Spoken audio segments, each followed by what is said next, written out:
आदाब नाजरीन, मैं सनम एजाज। रात के 7:30 बज चुके हैं। रात 7:30 बजे आप हमारा खास प्रोग्राम मुद्दा देखते हैं और इस मुद्दे के दौरान हम ज़मीनी हकायक, ज़मीनी मामला समझने की, समझाने की कोशिश करते हैं। आज का मुद्दा ख़ास है। तारीख लिखी जा रही है और तारीख मुद्दों बाद लिखी। ठीक 10 साल पहले, या यूँ कहें करीबन 10 साल पहले, जम्मू कश्मीर में 2014 में इंतखाबात हुए थे और 14 में हुए इंतखाबात के दौरान एक नई तारीख लिखी गई, एक नया माहौल जम्मू कश्मीर में देखने को मिला और इस माहौल के बाद कुछ उतार कुछ चढ़ाव देखने को मिले। फिर 2019 आया और 2018 में पहले ही जो सरकार थी वो टूटी, तो 2019 में हमने जम्मू कश्मीर में एक नया माहौल, नई तारीख लिखी और उस नए माहौल, नई तारीख में आज भी नई तारीख, नया माहौल हुआ।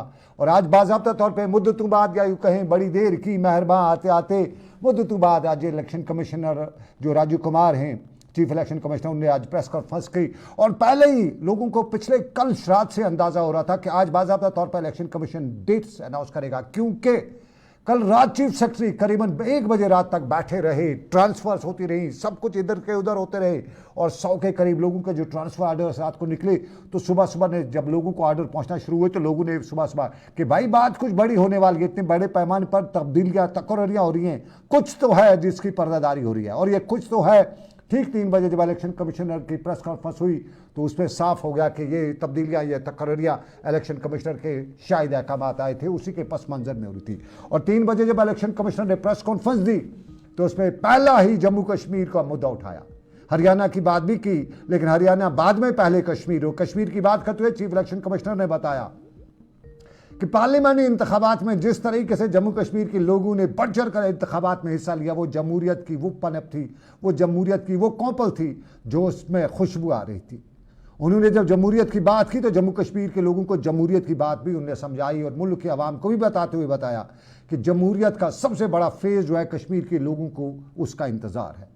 और उसने कश्मीर में अपने हालिया दौरे का हवाला भी दिया, यहाँ के नौजवानों के कुछ शेर भी सुनाए जो उन तक पहुँचे हुए थे और उसमें उन्होंने कहा कि लोगों को उम्मीद है और साफ जाहिर है लोगों की उम्मीद है। और पूरा मीडिया जो है, पूरे लोग जो हैं, उनकी उस प्रेस कॉन्फ्रेंस, लाइव जो प्रेस कॉन्फ्रेंस थी, उस पर नज़रें टिकाए हुए बैठे थे। और फिर चीफ इलेक्शन कमिश्नर ने अपने बयान में बताया कि हम इंतखाबात कर रहे हैं, दुनिया की कोई ताकत जम्मू कश्मीर के इंतखाबात को रोक नहीं सकती है। बिल्कुल नाज़रीन, बताते चलें, पिछले दिनों जब जम्मू कश्मीर का दौरा किया था और इस पार्लियामेंट के इंतखाबात हुए थे और उसके बाद लोग आमतौर पर ऑनरेबल सुप्रीम कोर्ट की गाइडलाइंस का हवाला देते हुए बता रहे थे कि इलेक्शन होंगे, लेकिन बहुत से लोग खदशात का इज़हार भी कर रहे थे। कुछ लोग बता रहे थे कि मर्जी बीजेपी की, कुछ लोग बता रहे थे मर्जी सरकार की, ये करती यसलग तसलग सरकारी।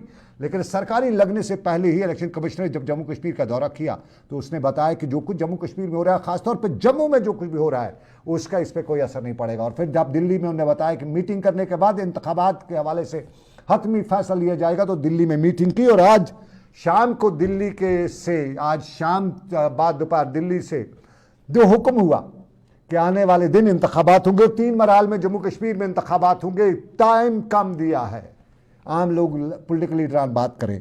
टाइम के साथ साथ क्या रहेगी स्ट्रेटजी पॉलिटिकल पार्टीज़ की, कश्मीर से लेकर जम्मू तक सीधा हम इस वक्त अपने नुमाइंदों से लेकर हमारी पॉलिटिकल लीडरशिप के पास चलेंगे और श्रीनगर से लेकर अनंतनाग तक। Doctor Bashir Veeri national conference के बड़े लीडरान में शुमार होते हैं, साबका वजीर MLC भी रहे हैं और नेशनल कॉन्फ्रेंस के पॉलिसी मेकर्स में। ये मेरे साथ ज्वाइन करेंगे, जम्मू से मेरे साथ आज़ीम डार भी ज्वाइन करेंगे, मेरे नुमाइंदे इशरत भट्ट भी ज्वाइन करेंगे। डॉक्टर बशीर वीरी मेरे साथ ज्वाइन कर चुके हैं, बहुत बहुत शुक्रिया, खुश आमदीद बशीर साहब। डॉक्टर भाई वीरी साहब, आपके चेहरे की मुस्कान नजर नहीं आ रही है। डॉक्टर वीरी साहब, मुस्कान नजर नहीं आ रही, क्या वजह है? इलेक्शन का ऐलान होने के बाद भी खुश नहीं है? आमतौर पर कश्मीरी बता रहे हैं हम बड़े खुश हैं।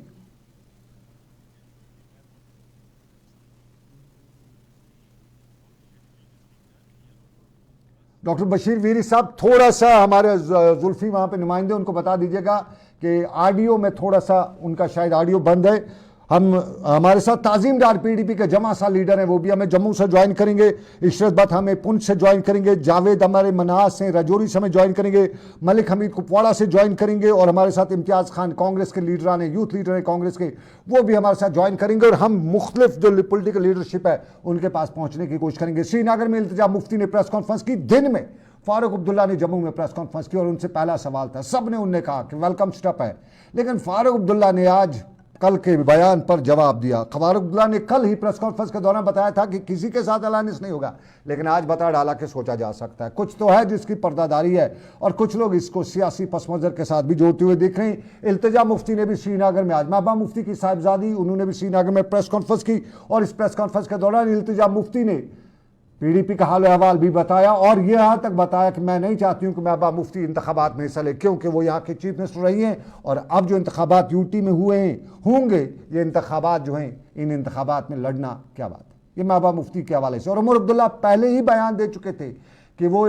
यूटी में इलेक्शन नहीं लड़ेंगे, लेकिन आज बाद दोपहर एक कौमी टेलीविजन के साथ बात करते उमर अब्दुल्ला ने बताया कि उन पर पार्टी का बड़ा दबाव है। लेकिन जम्मू में फारूक अब्दुल्ला ने इस हवाले से बताया कि उमर अब्दुल्ला इलेक्शन नहीं लड़ रहे हैं।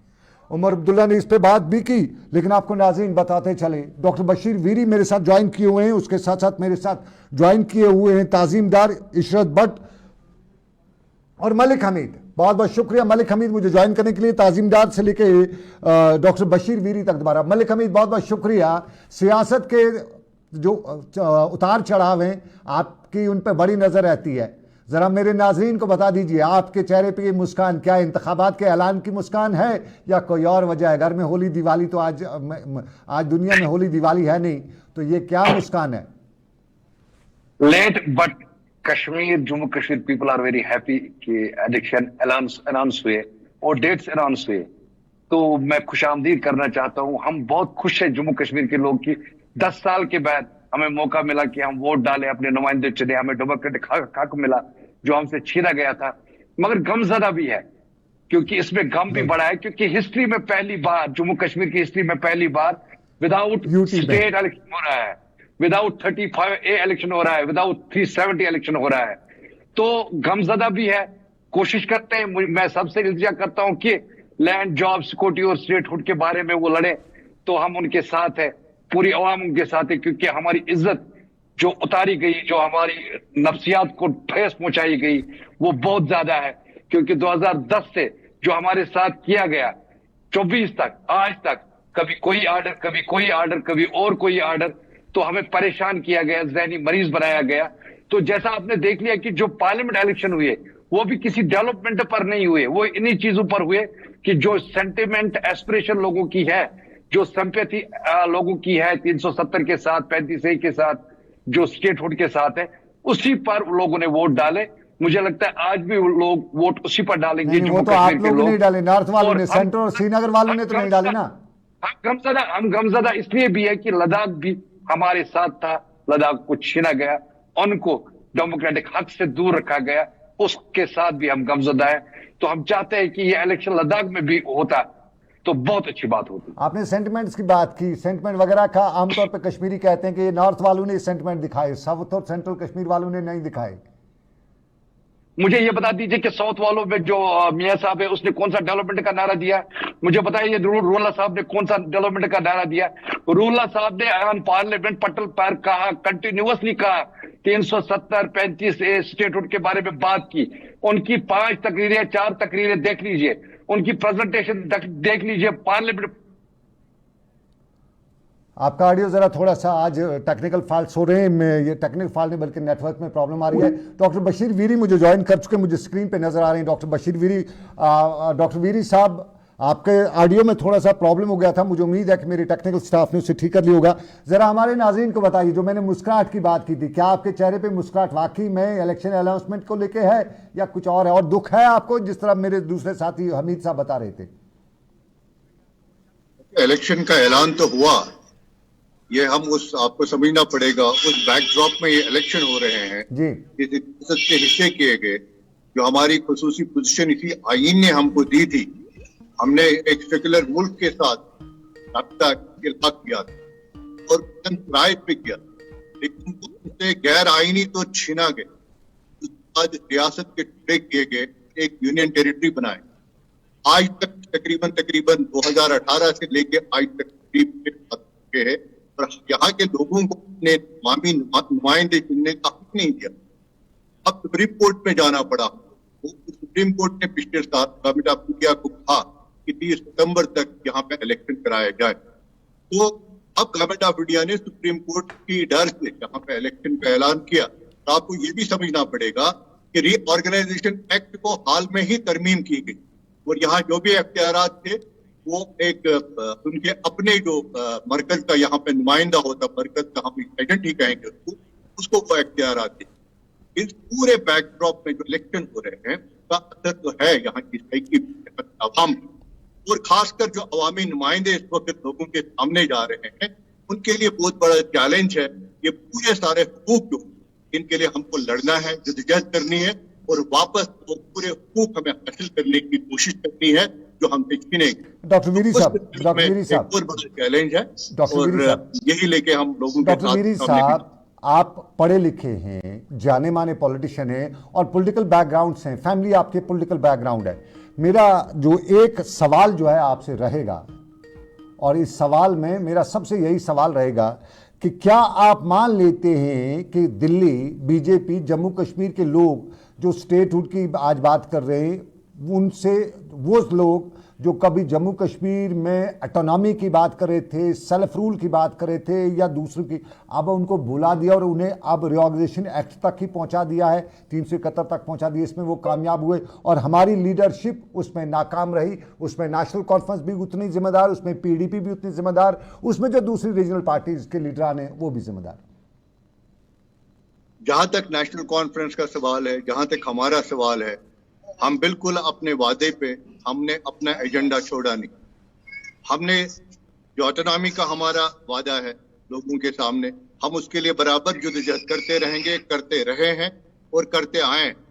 लेकिन हालात, क्योंकि आप समझते हैं एक ब्रूट मेजॉरिटी आई है ऐसी जमात को जिनका एजेंडा था यहाँ पे ये खत्म करने, जो कि आप खुद समझते हैं कि जिनका टैग ही कम्युनल है, वो कम्युनल लाइन पे पूरे मुल्क को डिवाइड करते रहे हैं और करते रहेंगे, उनका एजेंडा है। उन्होंने एक ब्रूट मेजॉरिटी को इस्तेमाल किया और गैर आईनी तौर पर यहाँ हमारे वो हुकूक छीने गए और हमको दबाया गया। 2 साल तक हमें जेल रखा गया, आज भी हमें बाहर नहीं निकलने दिया जाता। लेकिन उसका मतलब हरगिज ये नहीं कि हम अपने उन वादों से हट जाएंगे। जद्दोजहद हमारी जारी रहेगी। इन्होंने तो 70 साल जद्दोजहद की। इन्होंने जो नारा दिया था, एक विधान, एक प्रधान, एक निशान, इनको तकरीबन वो हासिल करने में 70 साल लगे। हम भी अपनी जद्दोजहद जारी रखे हैं। हम हर लिहाज में उन चीजों से हटे नहीं हैं जो वादे हमने अवाम के सामने किए हैं। ये जद्दोजहद हमारी जारी रहेगी और यही लेके हम लोगों के सामने जा रहे हैं। और जब हमें लोगों का एतमाद मिलेगा, हमें कॉन्फिडेंस लेवल हमारा बढ़ जाएगा और हम अपनी बात अच्छी तरह से रख पाएंगे। मैं डॉक्टर वीरी साहब एक सवाल और आपसे जानना चाहूँगा। मेरे और भी रिपोर्टर्स हैं, मेरे और भी पॉलिटिकल लीडरशिप है, उनसे भी बात करनी, लेकिन मैं लास्ट पे एक सवाल आपसे ये जानना चाहूँगा कि इन इलेक्शंस के से पहले फारूक उमर अब्दुल्ला साहब बता रहे थे कि मैं इलेक्शन नहीं लड़ूंगा यूटी में क्योंकि मेरे साथ जुल्म हुआ है।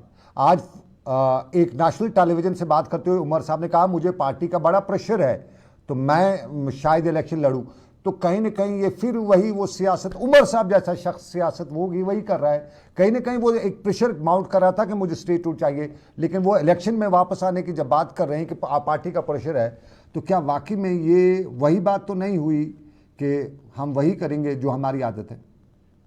देखिए, उमर साहब ने टाइम एंड अगेन हमारे को, जितने भी हमारी वर्किंग कमेटीज की मीटिंग हुई, चाहे प्रोविंस लेवल की मीटिंग हुई, चाहे सेंट्रल वर्किंग कमेटी की मीटिंग हुई, उस वक्त उन्होंने अपनी वो बात वहां पे भी रिपीट की। जबकि पार्टी का जबरदस्त, ये भी एक हकीकत है कि पार्टी का जबरदस्त दबाव है। पार्टी का दबाव जब किसी लीडर पे पड़े तो वो उनको तो उनके सामने तो झुकना ही पड़ता है। लेकिन अभी तक कोई हतमी फैसला नहीं हुआ है। और अब रहा कितना टाइम, अब तो 1 महीने में सब कुछ सामने आ रहा है। नहीं, लेकिन अगर उमर साहब इलेक्शन लड़ते हैं यूटी में तो ये तो मेरे साथ ज्यादती हो रही है, क्योंकि हम लोग बता रहे थे कि हमारी लीडरशिप जो है वो नहीं इलेक्शन लड़ेगी, वो नहीं मान रही है आपकी यूटी वाला सिस्टम। अब अगर आप इलेक्शन में चल रहे हैं तो वो यूटी मान रहे हैं आप? नहीं, देखिए मेरी बात, आपके पास क्या है, आपके पास विकल्प क्या है? What is an alternate? उनके पास इतने लोग हैं। अगर उमर साहब पार्लियामेंट में नहीं जाते हैं, अगर आप अपनी, इन्होंने डीडीसी इलेक्शन यहाँ पे कराए, ये उसको रेफरेंडम मान रहे हैं। I'm not talking about the national conference. I'm talking to Umar Abdullah. I'm talking about the Mehbooba Mufti. मेरी बात कंप्लीट करने दें। उस वक्त भी लोगों ने ये कहा कि हमें इलेक्शन नहीं लड़ना चाहिए, लेकिन हमारी लीडरशिप ने कहा अगर हम इलेक्शन बाइकॉट करेंगे, ये पूरे सीटें ले जाएंगे और दुनिया को कहेंगे देखो जी रेफरेंडम हुआ और लोग हमारे साथ हैं। आज भी वही हाल है अपोजिशन के, खासतौर पर बीजेपी। मैं जरा सुनिए, एक मिनट सवाल। मैं बीजेपी एक लीडर से बात कर रहा था, आपको बाहर जाने की इजाजत नहीं है। अब आपके पास और कौन सा तरीका? यही एक तरीका है जिससे आप लड़ सकते हैं। आप शायद सवाल, मैं बीजेपी एक लीडर से बात कर रहा था, वो कह रहे थे कि आपके लीडरशिप कुर्सी के लिए कुछ भी कर सकती है। अगर उमर साहब सिर्फ खुद नहीं लड़ते हैं, that will be A protest.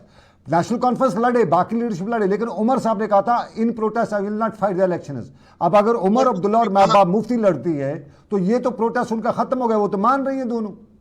Umar साहब कहाँ इलेक्शन है, अभी कहाँ ऐलान हुआ उमर साहब? अगर उनको पार्टी किया है ना, ये तो स्पेकुलेशन है। नहीं, उमर साहब ने खुद बताया मुझे पार्टी का प्रेशर है, उमर साहब ने खुद बताया। वो भी सही है ना, उनको तो प्रेशर है, उनने वही बात कही, पार्टी का प्रेशर है, वो भी सही है, वो गलत नहीं कह रहे, वो सच बात बोलते हैं, वो कोई बात छुपाते नहीं है।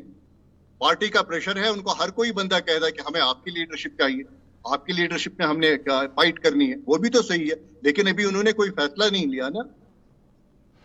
ये आप आने वाले इंतखाबात में किसके खिलाफ इलेक्शन लड़ेंगे? Will it be against PDP, it will be against BJP, against Congress, against, क्या लगता है ग्राउंड में आपको क्या है सिचुएशन नजर आ रही है?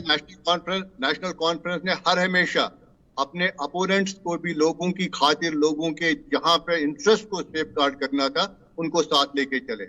हमने पीडीपी को भी अपने साथ लेके चले हैं, हम कांग्रेस को भी लेके अपने साथ लेके चले हुए हैं। हमें जो भी यहाँ के लोगों की इंटरेस्ट के लिए अच्छा लगेगा, हम उन सब लोगों को साथ लेके चलने को तैयार।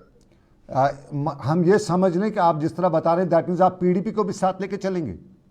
हम इससे पहले भी लेके साथ लेके चले हैं।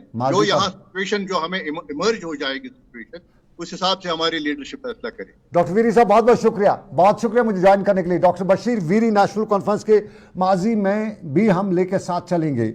कहीं ना कहीं अलायंस की बात यहाँ पे आ जाती है, और आमतौर पे कश्मीर से लेके जम्मू तक, या यूं कहीं ज्यादा तौर पे कश्मीर में अलायंस पे बड़ा फोकस किया जाता है, और माना ये जा रहा है कि इस वक्त अगर जम्मू से, कश्मीर से पीडीपी जीती है, नेशनल कॉन्फ्रेंस जीती है, लोगों के लिए एक ही बात है, लेकिन बीजेपी की बात जब आ जाती है तो बीजेपी में इनकी बात की जाती। लेकिन क्या मेरे साथ ताजीम डार भी बीजेपी से, पीडीपी से ज्वाइन करेंगे, मेरे साथ डॉक्टर वीरी ने ज्वाइन किया, बहुत शुक्रिया इनका। इशरत भट्ट मेरे साथ पुंछ से ज्वाइन करेंगे, और जावेद मनहास साहब मुझे राजौरी से ज्वाइन करेंगे। मलिक हमीद ने मुझे ज्वाइन किया हुआ है। मलिक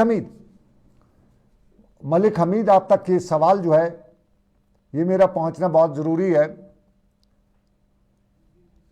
मलिक हमीद, आप तक की आवाज मुझे नहीं आ रही, आपका फेस मुझे। मलिक हमीद, हेलो। आपने जो पूछा था जी, कि आप उमर साहब इन प्रोटेस्टर रहेंगे या इलेक्शन लड़ेंगे जी, ऐसे मैं मुफ्ती साहिबा का है, तो मुझे, मेरी राय है कि इन दोनों को डेमोक्रेटिक प्रोसेस में हिस्सा लेना चाहिए।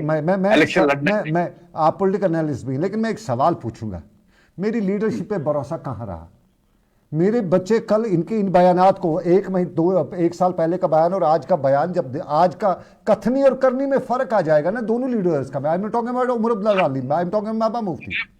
मैं बोल रहा हूं कि अगर ये सियासत से बाहर रहे तो प्रोटेस्ट नहीं होगा, हम चीजें मांग नहीं पाएंगे। ये पार्लियामेंट इलेक्शन नहीं है, ये असेंबली इलेक्शन है। मेरी हमीद साहब मेरी बात सुनिए, मेरी बात सुनिए, ये असेंबली इलेक्शन है, और जम्मू कश्मीर की असेंबली में अगर नेशनल कॉन्फ्रेंस की लीडरशिप जीत के जाती है तो उमर अब्दुल्ला का सब कुछ चलेगा वहां पे। Omar Abdullah is the party leader, उसका तो पार्टी असेंबली के अंदर से लेकर बाहर तक ही सब कुछ उमर अब्दुल्ला का चलेगा। वो असेंबली में रहें या ना रहें, चलेगा तो उमर अब्दुल्ला का ही। लेकिन लोग कहते हैं कि ये जी चीफ मिनिस्टर के लिए ये बात नहीं है, मगर पब्लिक रिप्रेजेंटेटिव नहीं रहेंगे, उसके पास पब्लिक रिप्रेजेंटेटिव का टैग नहीं रहेगा। टैग होना इंपॉर्टेंट है, पब्लिक रिप्रेजेंटेटिव बनना इंपॉर्टेंट है। जब वो कल 10, 20,000, 30,000 वोट से जीतेंगे तो उसके पीछे 30,000 वोटों का वो बवाल रहेगा, उनके वादे रहेंगे। तो मुझे लगता है लड़ना इंपॉर्टेंट है, ताकि वो हमारी आवाज को बढ़ा चढ़ाकर पेश करे, जैसे अभी पार्लियामेंट मेंबर्स कर रहे हैं। इसी तरह असेंबली में अगर वो बात करें, असेंबली में लड़ाई स्टार्ट करें, डेवलपमेंट पर बात करें, 370 पर बात करें, 35A पर बात करें, क्योंकि 35A इंपॉर्टेंट है, जो लैंड और जॉब सिक्योरिटी है, उस पर बात करें, मनवाने की कोशिश करें, दिल्ली में बात करें, क्योंकि जब पब्लिक रिप्रेजेंटेटिव वो रहेंगे तब उसका दबाव ज्यादा रहेगा, उसकी बात का असर ज्यादा रहेगा। वरना कल कहेंगे महबूबा मुफ्ती और उमर साहब को लोग नहीं, सेंटर की हुकूमत बीजेपी को मुझे कहेंगे ये तो डर गए इलेक्शन लड़ने से, वो लोगों ने इनको चुना ही नहीं, लोगों का मैंडेट ही इनके पास नहीं है, तो बातें डिफरेंट होंगी। तो उन बातों को बचाने के लिए, उस प्रोपगेशन को बचाने के लिए इन दोनों को इलेक्शन में जाना चाहिए, इन दोनों को जीतना चाहिए और असेंबली में बात करनी चाहिए, लोगों की रिप्रेजेंटेशन करनी चाहिए, क्योंकि इलेक्शन लड़ना इंपॉर्टेंट है, डेमोक्रेटिक सेटअप पर यकीन करना इंपॉर्टेंट है। इसी तरह हम जीत पाएंगे, क्योंकि आपको डेमोक्रेटिकली इनसे लड़ना पड़ेगा। मुझे एक सवाल का जवाब चाहिए एज ए पॉलिटिकल एनालिस्ट। कल ये दोनों इलेक्शन लड़ते हैं, महबूबा मुफ्ती एंड उमर अब्दुल्ला, और उसके बाद बीजेपी या इनके अपोनेंट्स ये बताएं, देखें कुर्सी के लिए इन्होंने कितने वादे तोड़े। एक वादा इन्होंने ये किया, आज कुर्सी क्योंकि चीफ मिनिस्टर बनना है, मिनिस्टर बनना है, उसके लिए इन्होंने किया। उमर अब्दुल्ला की क्रेडिबिलिटी है, उमर अब्दुल्ला इससे अपना बयान जो आज देंगे या चाहे यहाँ के स्टेट के असेंबली में जाके देंगे, उन बयानात में अपनी अहमियत है, फौकियत। He is the former chief minister, he is the former foreign minister of India, तो उनसे बयान में कोई इतना नहीं है ना, उसका वैल्यू कम नहीं होता। अगर वो देखो बीजेपी प्रोपगेशन करेगी, अपोजिशन पार्टियां प्रोपगेशन करेंगी, वो तो फिर भी प्रोपगेशन करेंगे कि ये डर गए, इन्होंने मुफ्ती उमर अब्दुल्ला ने लड़ा नहीं, वो तो प्रोपगेशन होती रहेगी। मगर आपको ये देखना है कि हमारे इंटरेस्ट, कश्मीर लोगों के इंटरेस्ट, जम्मू कश्मीर के लोगों के इंटरेस्ट कहां सर होते हैं। और मैं चाहता हूं कि ये दोनों जाए, ये दोनों लड़े, क्योंकि जब ये दोनों लड़ी, जो असेंबली में ये बात करे तो इनकी बात की वक्त है, क्योंकि उमर साहब एक बड़े लीडर है। आप अगर नए लीडर को चुनोगे, एक चीफ मिनिस्टर बनाओगे, उसको टाइम लगेगा सीखने में। ये सीखे हुए लोग हैं, इनको पॉलिटिक्स का पता है, एबीसीडी पता है, इनको पता है कहां बात करनी है, कहां नहीं करनी है। तो मैं चाहता हूं कि ये दोनों रिप्रेजेंटेटिव, क्योंकि ये कश्मीर के बड़े एक्स चीफ मिनिस्टर दोनों है, बड़े लीडर है, ये जब जाए हमारी रिप्रेजेंटेशन अच्छी तरीके से कर पाएंगे, जम्मू कश्मीर की रिप्रेजेंटेशन अच्छी तरीके से करेंगे। फिर हम, हमारा लद्दाख रह गए, वो बेचारे दूर रह गए हमसे, कोशिश करें कि लद्दाख को फिर यूनाइट किया जाए। तो मैं चाहता हूं कि दोनों इलेक्शन लड़े, की प्रोपगेशन होती है, बीजेपी प्रोपगेशन करती है, वो झूठ बोलती है, वो झूठ बोलते आ रही है, क्योंकि 2014 से जो उन्होंने हमारे साथ किया वो लोगों को पता है, लोग उनकी बातों में फंसने वाले नहीं है। लोग बीजेपी की बातों में। लास्ट कमेंट आपसे लेना चाहूंगा हमीद साहब, इन इलेक्शंस में न पीएजीडी अब रहा, न वो गुपकार अलायंस रहा, न वो एनसी या पीडीपी अलायंस रहा। इन इलेक्शंस में अलायंस की कोई गुंजाइश अभी इन पार्टियों के लिए बचती है? जैसे मुझे लगता है उमर साहब ने बयान दिया कि मुझे लगता है थोड़ी बहुत अलायंस की गुंजाइश भी बचती है, क्योंकि जो फारूक साहब का बयान आया। मगर मैं अलायंस के अलावा लोगों से अपील करना चाहता हूं कि वो अच्छे कैंडिडेट चुने, क्योंकि कैंडिडेट तो उठेंगे, चाहे वो बीजेपी, चाहे वो पीडीपी का हो, नेशनल का हो, और किसी तंजीम का हो। लोग देखिए मेरा कैंडिडेट कौन मेरी अच्छी रिप्रेजेंटेशन कर सकता है, मेरे लिए काम कौन कर सकता है, मेरे कश्मीर के लोगों के लिए बात कौन कर सकता है, उनको चुने। क्योंकि चलिए हमीद साहब, बहुत बहुत शुक्रिया। अब्दुल हमीद, मलिक हमीद हमारे साथ थे, और आप देख रहे हैं प्रोग्राम मुद्दा आज का बड़ा अहम है, और इसमें हम डिफरेंट एस्पेक्ट्स ऑफ लाइफ ले रहे हैं, different sections of the society को हम ले रहे हैं। हमने पॉलिटिशियन से बात की, पॉलिटिकल एनालिस्ट से बात की, अपने नुमाइंदे जो हमारे उनसे भी बात करेंगे, और हम कोशिश करेंगे कि बाकी पॉलिटिकल लीडरशिप से बात करें, ले सकें ग्राउंड पे क्या सिचुएशन है। लेकिन उससे पहले एक छोटा सा हम तजारती वक्फा लेंगे, ब्रेक के बाद वापस आएंगे, मुद्दा रहेगा, और इस मुद्दे के दौरान हम जम्मू कश्मीर की सियासत की तारीख पर बात करेंगे, उस तारीख पर जो अब नई बनी है, जो पहली बार जम्मू कश्मीर एक यूटी में इलेक्शन लड़ रही है। ये जम्मू कश्मीर 370 के बाद पहली बार इलेक्शन में ला रहा है, विदाउट 370 इलेक्शन में हिस्सा ले रहा है, और इलेक्शन कमीशन ने बाज़ाब्ता तौर पे आज तारीखों का ऐलान भी किया है। ब्रेक के बाद मुद्दा जारी रहेगा। Now each stock of chili one by one by hand makes Atfar chili most refined. Turmeric is hand-picked. Every aroma of fennel is preserved. The intense sorting and cleaning makes the Atfar spices the best. Atfar spices keep your family away from any kind of adulteration, and we make sure your health is important for us. Fill your kitchen with Atfar spices and keep your family in best health and taste. जो लाए तेजपन हर एक निवाले में, और मिर्च जो बनता है लज्जत के विश्वास और प्यार से। लज्जत का रेड चिली पाउडर जो लाए हर जायके में एक गजब सा तीखापन और बढ़ाए खाने का स्वाद दुगना। आज ही ले आइए लज्जत का रेड चिली पाउडर।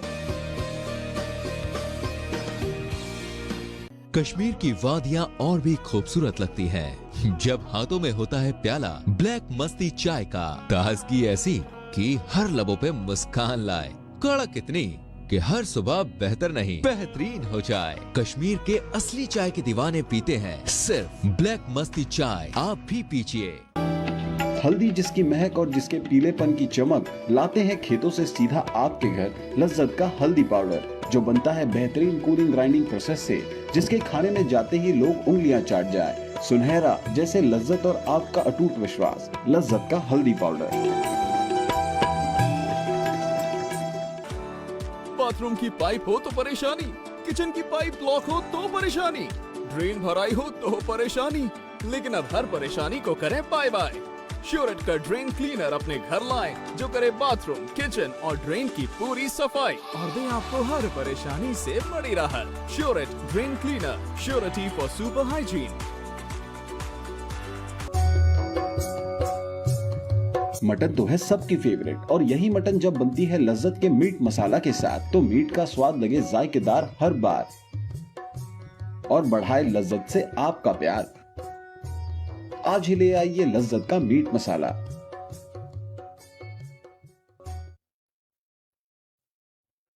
बहुत शुक्रिया। मुद्दा देख रहे हैं आप, और मुद्दा खास प्रोग्राम हमारा आज का इंतखाबात की तारीख हुई है, और आज बाज़ाब्ता तौर पे चीफ इलेक्शन कमिश्नर ने जब इंतखाबात की तारीख का ऐलान किया तो उनमें उसने जम्मू कश्मीर में 3 फेजेज़ में इंतखाबात कराने की बात की। पहला फेज़ 18 सितंबर को होगा, और दूसरा फेज़ जो है 25 को होगा, तीसरा फेज़ जो कि अक्टूबर को होगा। 3 फेजेज़ में इंतखाबात होंगे।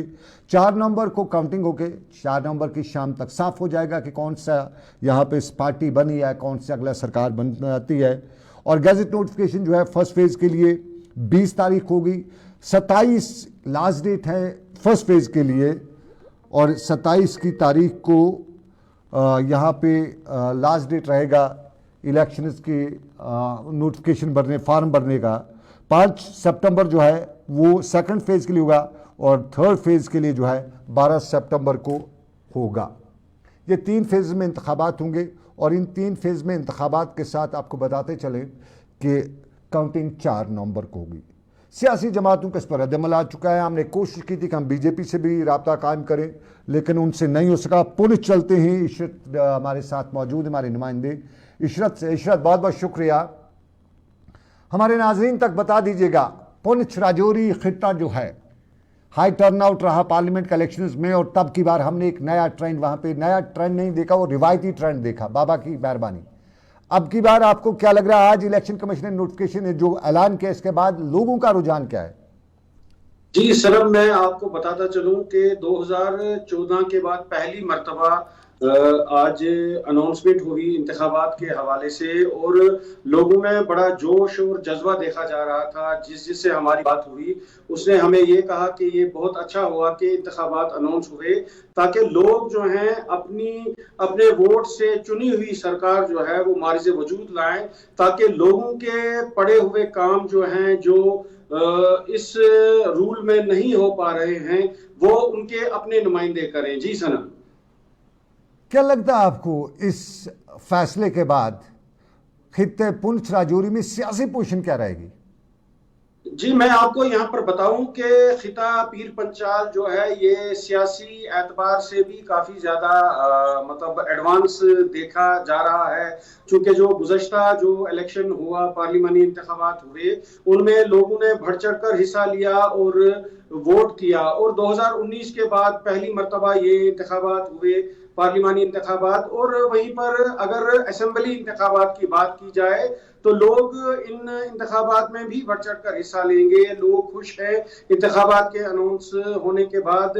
और उसके बाद जो सियासी गलियारे हैं या सियासी लीडरान हैं, तमाम जो पार्टीज हैं जिसमें पीडीपी है, बीजेपी है, कांग्रेस है या अपनी पार्टी है, उन लोगों से भी हमारी जब बात हुई तो उन्होंने इस इंतखाबी अनाउंसमेंट को जो है वो वेलकम स्टेप बताया। और उन्होंने ये कहा कि ये बहुत अच्छा हुआ कि ये जो इस वक्त गवर्नर रूल चल रहा है, कम से कम उस रूल से लोगों को निजात मिलेगी और लोग जो है अपने पसंदीदा नुमाइंदों को जो है वो चुनकर असेंबली में भेजकर काम करवाएंगे। जी सनम, जरा टर्नओवर की बात कीजिएगा, किस तरह का टर्नओवर रह सकता है? और दूसरी बड़ी बात, चूँकि रजौरी पुंछ का ये सारा खिता जो पीर पंचाल का है पहाड़ी इलाका है और बड़ी तादाद में जो बरादरी के लोग हैं वो पहाड़ों पे अपने माल मवेशी लेके चले जाते हैं, तो क्या ये सही टाइम है जो इलेक्शन कमीशन ने आज दिया? और दूसरा मेरा सवाल आपसे यही है कि कहीं इन पॉलिटिकल लीडरशिप को जो वहाँ की है उनको पॉलिटिकल नुमाइंदों को सही टाइम मिलेगा अपनी कैंपेनिंग करने के लिए, क्योंकि रजौरी वगैरह को थर्ड फेज में रखा गया है, क्या वो सही टाइम मिल पाएगा उनको? जी सनम, मैं आपको बताऊं कि इससे पहले ही मतलब चूंकि पार्लिमानी इंतखाबात हुए और लीडरान जो थे वो इस पूरे सिलसिले में महव थे, इंतखाबी सरगर्मियां जारी थीं और उसके बाद भी जिन जिन लीडरों को पता है कि हमने इंतखाबात लड़ने हैं, जैसे कि पीडीपी ने पुंछ से एक कैंडिडेट का अनाउंस किया है, शमीम गनई नामी जो लीडर हैं यहाँ के, उनका अनाउंस किया है। ऐसे लीडरान जो जिनको पता है कि हमने इलेक्शन लड़ना है वो तो फील्ड में ही थे और वो काम कर रहे थे, लोगों के पास जा रहे हैं। बाकी जो आपने टर्न आउट की बात की, जैसा कि पार्लिमानी इंतखाबात में बहुत अच्छा टर्न आउट रहा, खिता पीर पंचाल से लोगों ने बढ़ चढ़ कर वोट दिया और हमें ये लगता है कि इस इंतखाब में जो है लोग उससे ज्यादा बढ़ चढ़ कर बाहर निकलेंगे, क्योंकि अपना नुमाइंदा चुनना है, उसको भेजना है, असेंबली में भेजना है और उसके बाद जो आपने कहा कि जो लोग दूर दराज इलाकों में अपनी ढोकू में हैं उनके लिए क्या वक्त काफी है, ये उस हवाले से मैं ये कहूँ कि लोग जो हैं अब मौसम गर्मा चुके हैं, आहिस्ता आहिस्ता निकल रहा है, लोग जो हैं अब अपने घरों को लौट रहे हैं और मुझे लगता है कि एक माह के अंदर ये सारा प्रोसेस जो है वो पूरा हो जाएगा। एक और सवाल, इशरत, एक और सवाल, पॉलिटिकल माहौल पे आपकी पूरी नजर है। पिछले इंतखाबात में हमने देखा कम्युनिटी लाइन्स पे इलेक्शन लड़ा गया, ख़ासतौर पे पुंछ राजौरी खित्ते में, जहाँ पे ठीक है मियाँ साहब थे, बाबा थे, हमारे पीर बाबा कम्युनिटी से हैं। क्या इसम्बली इंतखाबात भी मैं भी वो चीज़ आपको उसका असर देखने को मिलेगा या ये अपनी अपनी लाइन्स पे सब चलेंगे? देखें सनम, वो जो इंतखाबात थे वो बहुत बड़े इंतखाबात थे, उसमें हमने एक ही शख्स को चुनना था, मतलब जो वोटर था उसको एक ही शख्स को चुनना था। और मियाँ अल्ताफ की जहां तक बात है, मियाँ अल्ताफ को खिता पीर पंचाल का हर इंसान जो है वो काफी करीब रखता है और इस खानदान के काफी कुर्बत है इन लोगों की। लेकिन ये जो इंतखाबात हैं मुझे लगता है कि ये इंतखाबात थोड़े उससे हटके होंगे और लोग जो हैं अपने मुकामी लोगों को जो है इसमें वोट करेंगे। जहां तक आपने कहा कि मतलब जो मतलब पहाड़ी है, गुजर है, बकरवाल है, कश्मीरी है, मुझे लगता है कि उस पूरे सिलसिले से ये हटके इंतखाबात होंगे। चलिए, हटके इंतखाबात होगा। इशरत, बहुत बहुत शुक्रिया, आपने अपना तजिया दिया, अपनी ज़मीनी हक़ाइक़ से हमें रोशनास किया। ताज़ीमदार पीडीपी के लीडर हैं, नौजवान लीडर हैं और खित्ते पुंछ राजौरी में ताज़ीमदार पीडीपी को मजबूत करने की बड़ी कोशिश करें। मेरे साथ बराह रास्त ज्वाइन कर चुके हैं और हम ताज़ीम से ही जानने की कोशिश करेंगे। ताज़ीम भाई, बहुत बहुत शुक्रिया, अस्सलाम वालेकुम, खुशामदीद आपका। वालेकुम अस्सलाम सलम साहब, बहुत शुक्रिया आपका। मैं ज़रा अब सीधा मुद्दे पे आता हूँ। मुद्दा हमारा आज का है, आपके चेहरे पे मुझे मुस्कान नजर नहीं आ रही है जिस तरह मैंने नेशनल कॉन्फ्रेंस या कुछ और लीडरान के चेहरों पे देखी इलेक्शन कमीशन के आज के इस बयान के बाद। क्या वाकई आप नाराज हैं? अभी भी इतना बड़ा फैसला हुआ है, खुशी नहीं हुई आपको? देखिए, मैं एजाज भाई, मैं पहले तो ये कहूंगा कि इस रियासत का और हम सबका सब कुछ लूटने के बाद हमें जो कुछ दिया जा रहा है वो कोई खुशी का मुकाम तो किसी के लिए नहीं है। हाँ, ये है कि क्योंकि जमहूरियत है, जमहूरी निज़ाम है, उसमें आपने लोगों के पास जाना है। तो मैं नहीं समझता हूं कि जो जिन हालात में जो हालत हमारी की गई है रियासत के रहने वाले हर फर्द की, वो कोई खुशी महसूस कर रहा है किसी चीज में। लेकिन हाँ, ये ओवरड्यू था, हम इसका वेलकम करते हैं और जितनी जल्दी हो सके ये जो यूटी में इलेक्शन हो रहे हैं, ये अपने आप में हमें दम घुटता है इस चीज को सुनते हुए भी। ये इलेक्शन जो एक अपने आप में एक रियासत थी, एक मुल्क था, उसको आज आप एक यूटी बना के उसके इलेक्शन करवा रहे हैं और इख्तियारात जो उस यूटी में आपने देख ही लिया होगा क्या है। लेकिन हम उम्मीद करते हैं कि आने वाले वक्त में जल्द से जल्द हमारे इख्तियारात हमें वापस दिए जाएंगे, इस रियासत को जो एब्सोल्यूट पावर्स हैं उसकी वो वापस दी जाएंगी। तो इंशाल्लाह बाकी जहां तक जंग में जाने का सवाल है, हम पूरे मुस्तैद हैं, तैयार हैं। हमारी कमांडर मोहतरमा महबूबा मुफ्ती साहिबा इंशाल्लाह पूरी तरह मुस्तैद हैं और हम लोग भी लोगों के, आवाम के हकूक की पासदारी के लिए आवाम के पास जाएंगे और जो अवाम का फैसला होगा उसे हम सरेखम तस्लीम भी करेंगे। चलिए, वो बालो बत्तियां वक्त लेकर तैयार हो चुके हैं आप, तो चलो मुझे ये भी बता दीजिएगा, आपने कमांडर की बात की, तो कमांडर पिछले दिनों वहां से इलेक्शन लड़ी है, वहां पे पीडीपी को एक नया बूस्ट मिला है पिछले दिनों, चाहे वो नया इलेक्शन आ रहा होगा, लेकिन कहीं ना कहीं आप अपने वोटर को, अपने सपोर्टर को कंपाइल करने में बड़े कामयाब हुए हैं। आगे का क्या हाल हवाल है पुंछ राजौरी में? नहीं, बिल्कुल बिल्कुल, देखें, दो चीजें आपको हमें मान के चलना चाहिए कि जिस जमात को सफाई हस्ती से मिटाने के लिए तमाम तर कोशिशें की गई, तमाम तर ताकत लगाई गई, उसके बावजूद भी आपने ये देख लिया कि इन इंतखाबात में जिस जवामर्दी के साथ, जिस जोश के साथ हम लोगों ने इलेक्शन लड़ा, हम पुरुम्मीद हैं आने वाले वक्त में लोगों के पास जाया जाएगा और इंशाल्लाह लोग हमें भरपूर साथ देंगे, हमारी लीडरशिप जो है उसके ऊपर एतमाद रखेंगे। और इस वक्त तो हमारी ये ख्वाहिश थी, हम चाहते थे कि तमाम जमातें यहाँ पे रीजनल फोर्सेस जो कि किसी न किसी तरह से एक माइंडसेट रखती हैं सियासी, उनको इकट्ठे होकर लड़ना चाहिए था, लेकिन चलिए कुछ मजबूरियां रही बाकी जमातों की, वो अपने आप को वहां से उन्होंने भागना जो है वो ज्यादा अच्छा समझा। लेकिन हम लोग आज भी लोगों के मफाद के लिए, लोगों के जज्बात और एहसासात की तर्जमानी के लिए अपनी कोशिशें जारी व सारी रखेंगे और इंशाल्लाह ये अल्लाह के हुक्म के साथ, अल्लाह ने चाहा तो इसके नताइज भी अच्छे ही होंगे। कश्मीर के मुकाबले में आपके खित्ते में आपको बीजेपी से मुकाबला है, ये आपको मानना पड़ेगा। और पिछले इंतखाबात जो पार्लिमानी हुए, मैंने कुछ लोगों से बात की, उन्होंने कहा पीडीपी को इलेक्शन लड़ना ही नहीं आया। क्या वाकई में आप उतने तैयार हो चुके हैं कि अब आप असेंबली इलेक्शन में लड़ सकेंगे इलेक्शन? नहीं, इलेक्शन लड़ना की बात नहीं है, मैंने आपसे पहले कहा ना, मैं उसको कहूंगा मैनेज करना नहीं आया।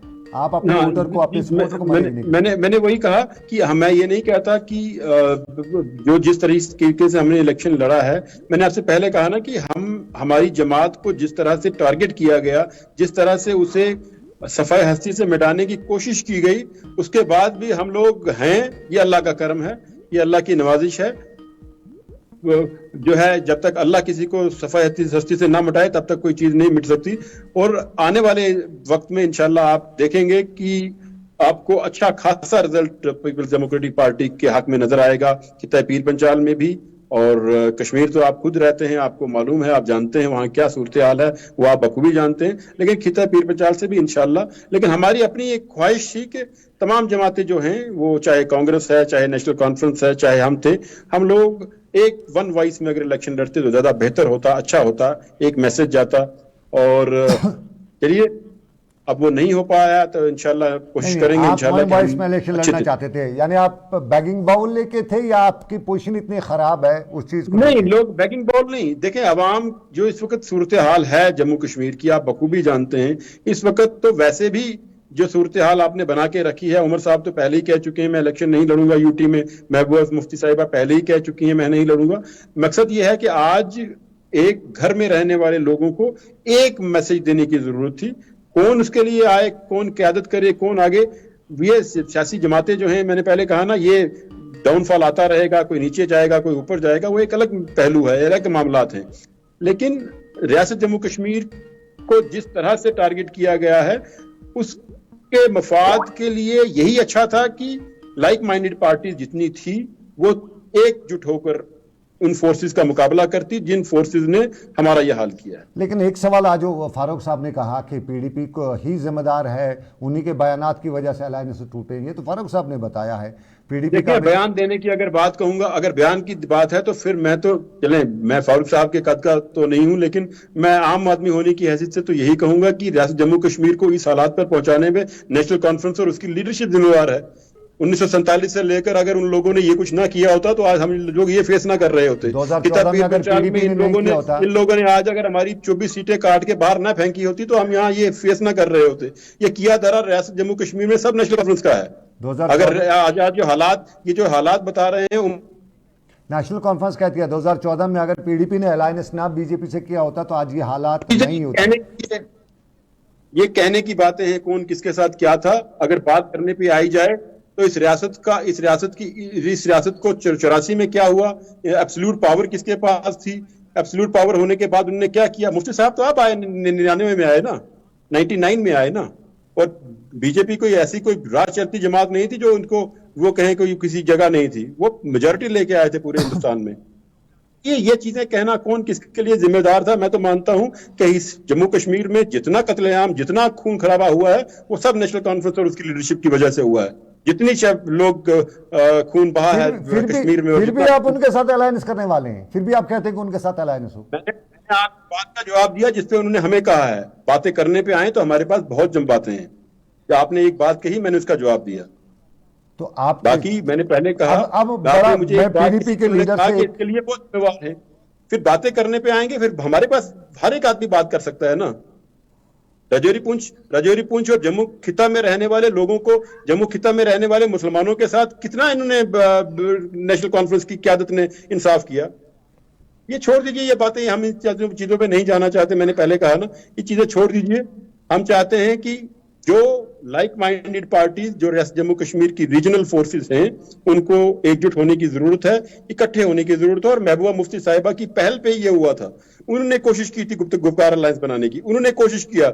आज अगर फारूक साहब को डर लगा ईडी का चार्जशीट अपने आप में खत्म करवाने के लिए, उन्हें अगर अलायंस से भागना पड़ा, तो ये कोई नहीं है, जान बचाना फर्ज है, उन्होंने बचाई जान अपनी। आप तो बड़ा इल्जाम लगा रहे हैं। आप बता रहे हैं कि फारूक साहब ने अलायंस खत्म इसलिए किया कि उन्हें उससे चार्जशीट से मुक्ति मिले।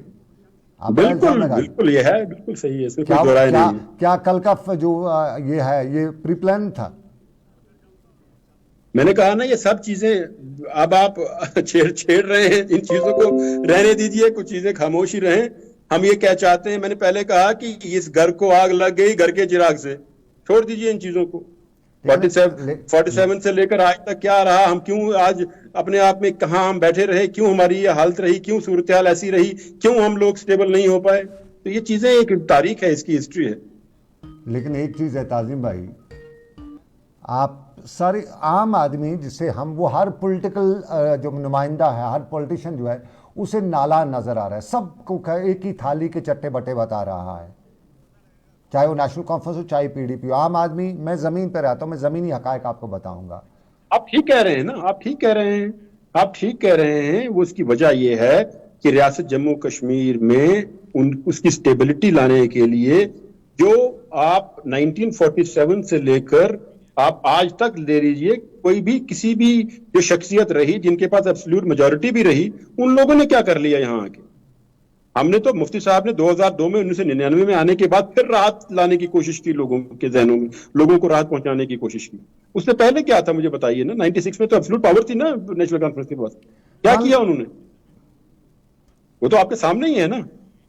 तो इसलिए ये चीजें, मैंने पहले कहा कि हमें इस वक्त एक वन वॉइस होकर उन फोर्सेस के खिलाफ लड़ने की जरूरत है जिन फोर्सेस ने हमारा रियासत जम्मू कश्मीर को आज उस दहाने पे पहुंचा दिया जहां पे वो उन पॉलिटिकल पार्टीज को जिनने कुर्बानियां दी यहाँ डेमोक्रेसी का झंडा बहाल रखने में, उनको भी आज वो कहते हैं कि ये कुछ नहीं है, ये मार्जिनलाइज कर दी गई हैं। चलिए, मैं एक कमेंट में लास्ट पे आपसे लेना चाहूंगा। अभी तक आपकी पार्टी का मंशूर नहीं बना है, लेकिन क्या रहेगा प्रायोरिटी खित्ते पीर पंचाल के लिए आपकी पार्टी में मंशूर में? देखिए, हमारा मंशूर जो मुफ्ती साहब ने कहा है वही है, अमन इज्जत के साथ, अमन वकार के साथ, वही मंशूर है, वही चलेगा। बंदूक से ना गोली से, बात बनेगी बोली से, यही हमारा मंशूर है। इससे बेहतर मंशूर और कोई नहीं हो सकता। जो मुफ्ती साहब ने दिया है, जो मुफ्ती साहब ने कहा है, वही मंशूर हमारे साथ चलेगा। बाकी बिजली, पानी, नाली, नलके ये तो चलते रहेंगे, ये आते रहेंगे, लेकिन पीस विद डिग्निटी और बंदूक से ना गोली से, बात बनेगी बोली से, यही हमारा मंशूर है और इसी को लेकर हम आगे चलेंगे। मेरे जहन में एक सवाल आ रहा है, कुछ लोग कहते हैं अभी भी पीडीपी लीडरशिप को सियासत नहीं करनी आ रही है, क्या ये हकीकत है? नहीं, ये मैं तो छोटा सा आदमी हूं। मैं तो अभी कहा, मैं तो अभी इस मुफ्ती साहब के स्कूल का एक बहुत छोटा सा नर्सरी क्लास का स्टूडेंट हूं। मैं इस पे क्या बयान दूं, ये आप उनसे पूछिए जिन लोगों ने ग्रेजुएशन की हुई है मेरी पार्टी में, वो बात बेहतर बता पाएंगे। आप अंडर ग्रेजुएट हैं। बहुत शुक्रिया ताजीमदार, बहुत बहुत शुक्रिया। पीडीपी के सीनियर लीडर ताजीमदार मेरे साथ जम्मू से ज्वाइन किए होते हैं। खित्ते पीर पंचाल बहुत ही इंपॉर्टेंट रहेगा, क्योंकि खित्ते पीर पंचाल और चिनाब दो ही ऐसे खित्ते हैं जहाँ पे बीजेपी का कहीं न कहीं बेस भी है और वहाँ पे उनकी एक्सेस भी है, वहाँ पे उनका वोट बैंक भी है, और कहीं न कहीं कुछ लाइंस पे वहाँ पे भी लोगों में डिवीजन है।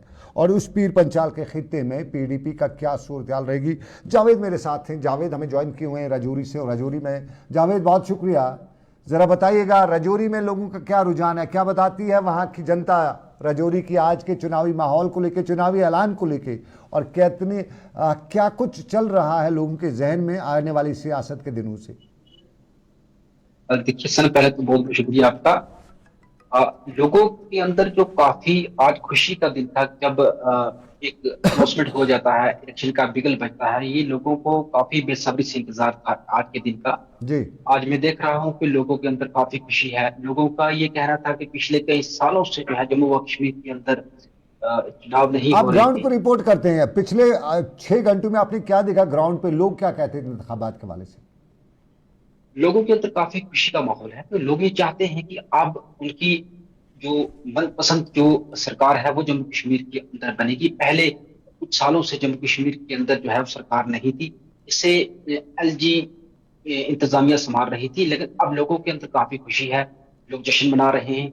लोगों के अंदर अब लीडरशिप जो है वो सामने आ चुकी है। लोगों का ये कहना है कि जब अब हमारी सरकार होगी, हमारे जम्मू कश्मीर के अंदर अच्छी डेवलपमेंट हो पाएगी, जो काम रुके पड़े हैं वो काम हो पाएंगे। अब हमने जब बार बार अपने शबीर अहमद खान साहब से जब बात की तो उन्हें ये कहना है कि अब हमारी सरकार जब यहाँ जम्मू कश्मीर के अंदर सरकार बनाएगी तो हम तो टक्कर किस किस की होगी? जरा आपको अभी तक का अंदाजा, अभी ये असेसमेंट है, टक्कर किस किस की होगी? कौन कौन सी जमात ज्यादा मजबूत रहेगी मैदान में?